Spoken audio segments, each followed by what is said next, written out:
واتبعوا ما تتلو الشياطين على ملك سليمان وما كفر سليمان ولكن الشياطين كفروا يعلمون الناس السحر وما أنزل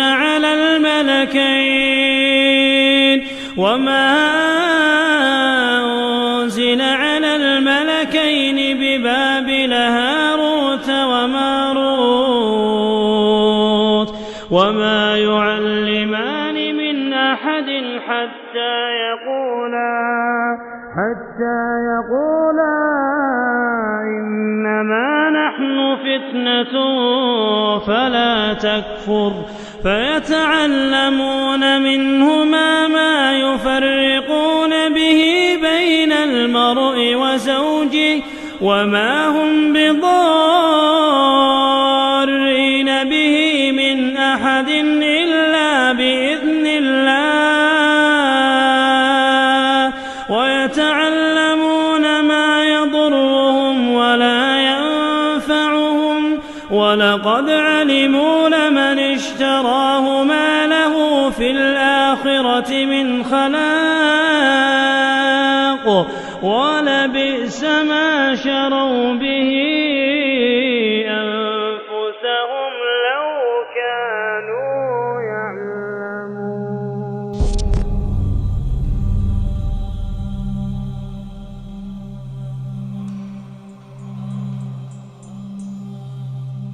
How ancient is Babylon? It is said to be the most ancient city. There was no city before the city of Babylon to that level. The first real civilization was Babylon. So we are going back pre-Ibrahim.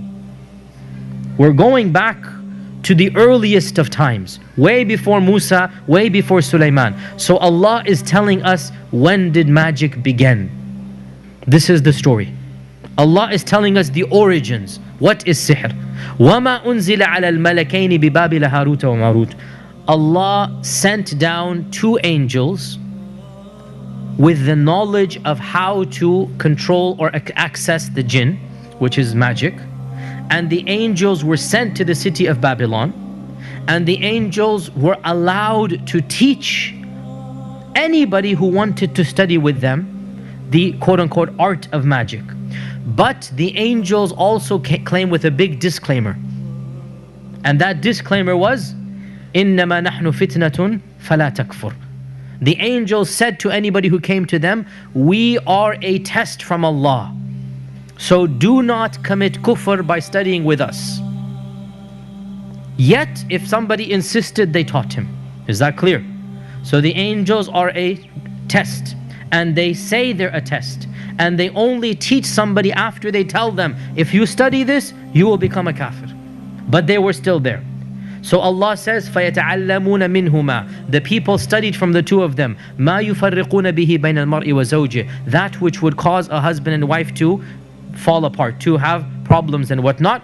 And وَمَا هُمْ بِضَارِّينَ بِهِ مِنْ أَحَدٍ إِلَّا بِإِذْنِ اللَّهِ. They could never harm anybody unless Allah willed it. Magic is not more powerful than Allah. If Allah wants to, He can prevent it. So they're not going to harm anybody except if Allah has willed it.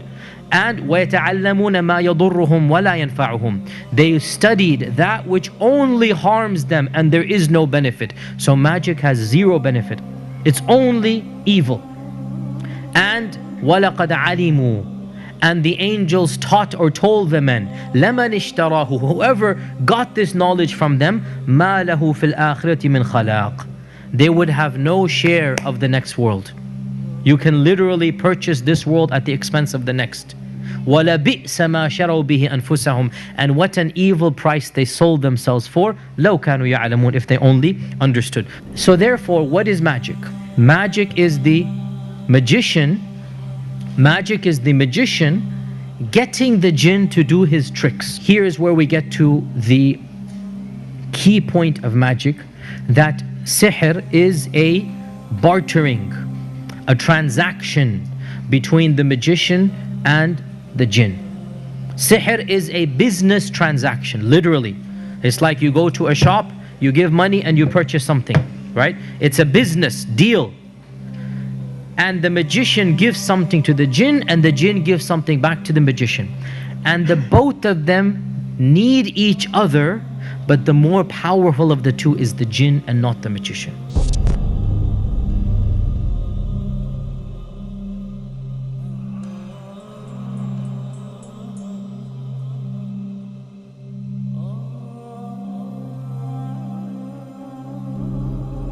There is one hadith that is very fascinating, and it is an authentic hadith.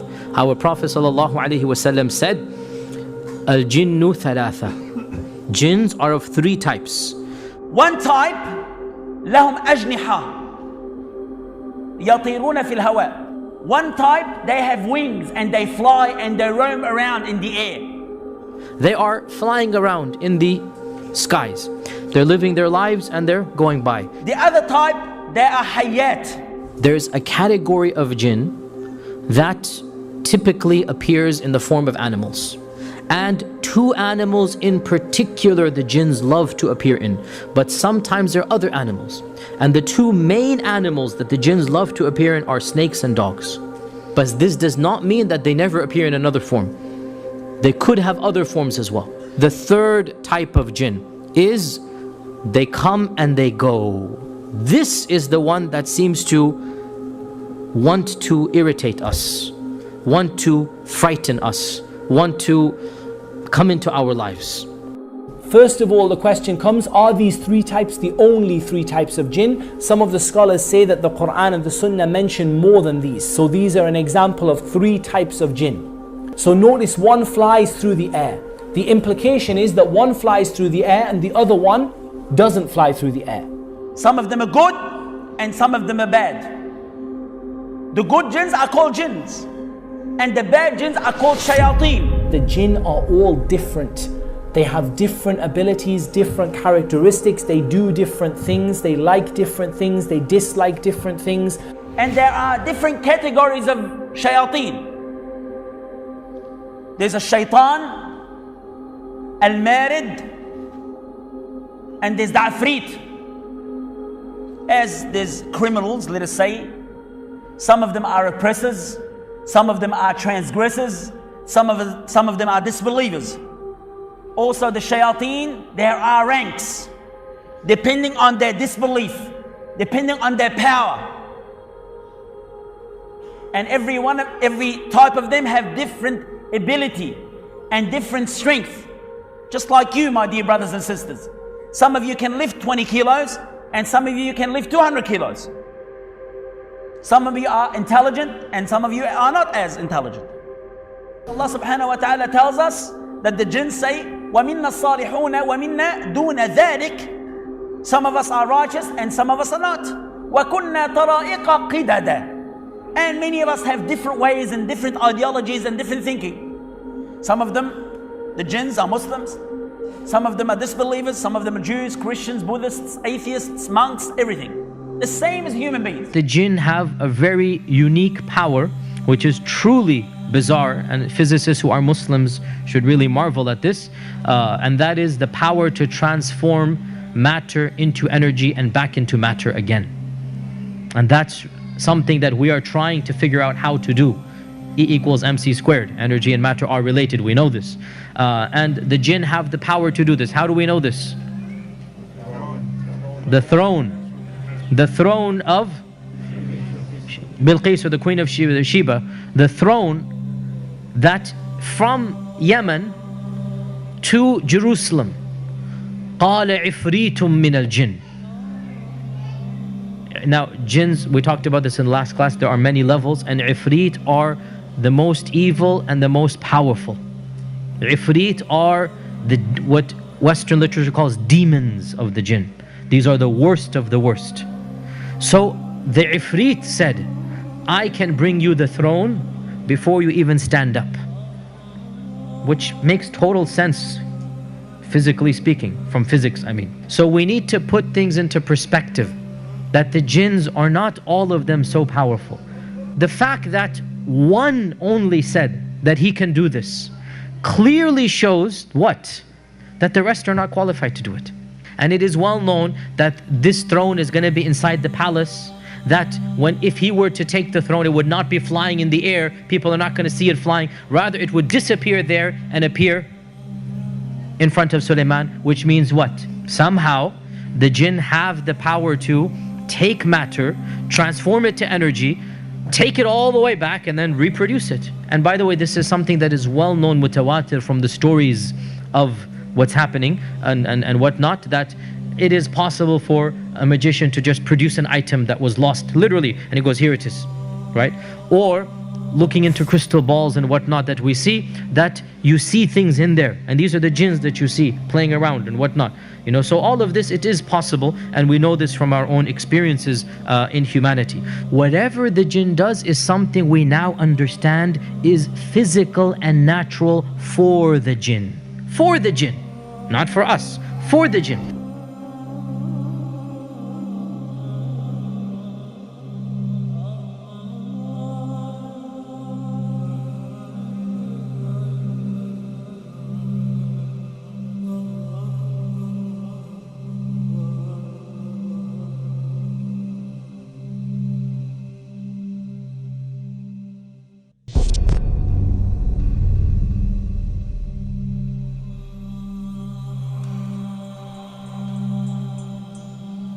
We understand then what sihr is, and that's the jinn doing its tricks. The question therefore is, why would the jinn do it? The jinn doesn't need your American Express, doesn't need your cash, doesn't need your credit.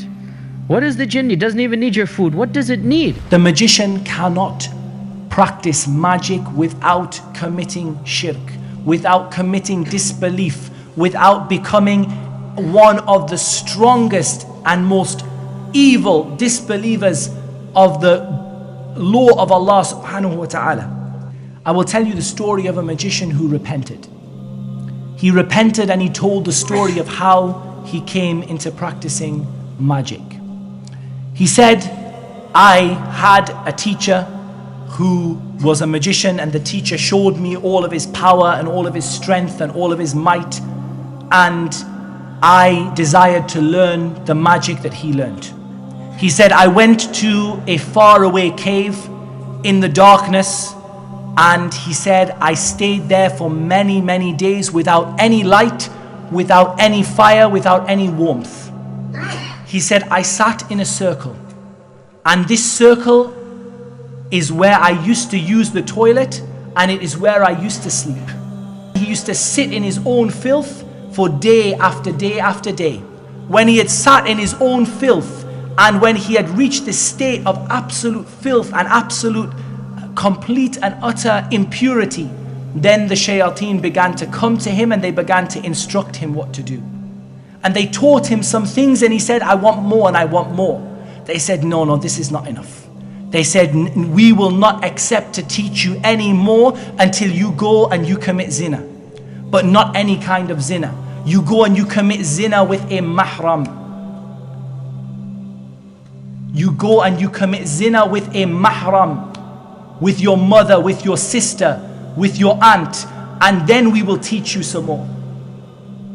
And subhanallah, like this, the person went on and on and on. He was made to disgrace the Quran. He was made to, like there's some of them, they put the Quran under their shoes. A person becomes a magician by reaching the highest level of kufr that he will almost never return back from, and then he can progress. And you should not be fooled in this by a person's apparent piety. Many of these people have been caught praying in the masjid, but they pray without wudu, for example.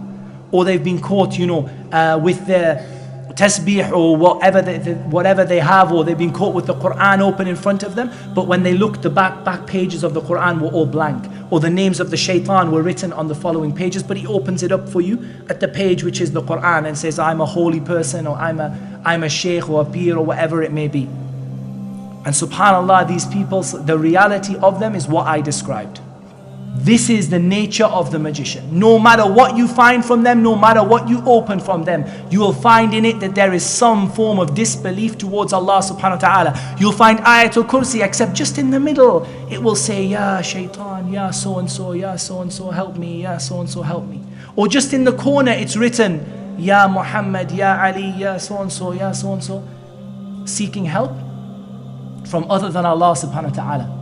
Or you will find that they write certain words backwards, or certain things are misspelled, or there are characters around. What are these characters that we find? Ayn, Ayn, Ayn, Jim, Jim, Jim. What are these things? Each one has a meaning. Each one has an intention. Each one is an act of seeking help from the jinn. This ayn is narrated by many, many people as being a method of calling upon the kings of the jinn and seeking help from the kings of the jinn. Don't think because you find a taweez that has Qul huwallahu ahad and above it, it just has ayn. Don't think that this is something that is innocent.